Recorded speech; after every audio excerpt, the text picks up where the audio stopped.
ఇన్నాళ్ళైనా కూరగాయలు బేరం ఆడడం మాత్రం రాదు, మళ్ళీ పెళ్లిడికి వచ్చిన కూతురు పెట్టుకొని. నాకు ఛాన్స్ ఎక్కడ ఇస్తావే?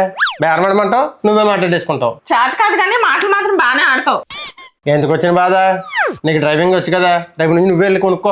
నేనే అలా వెళ్ళి కొనుక్కునేలా ఉంటే మొగుడిని గ్రిప్ లో పెట్టుకొని తిరుగుతుందని అందరూ నన్నే అంటారు. మరి నిజమే కదా. ఆ ఎవరేమనుకుంటే నీకు ఎందుకే? సర్లే కానీ అలసిపోయి వచ్చాం కదా, ఏం వండమంటారు? పాయసం చేయవే, ఛానల్ అని తిని. అయితే నేను సేమియా చేస్తాను. మరి ఆ మాత్రం దానికి అడగడం ఎందుకు? సర్లే కానీ ఇప్పుడు కూర ఏం చేయమంటారు? వంకాయలు తెచ్చాం కదా, గుత్తి వంకాయ ఉండు. అస్తమానం వంకాయనా? మిగతా కాయగూరలు తినరా?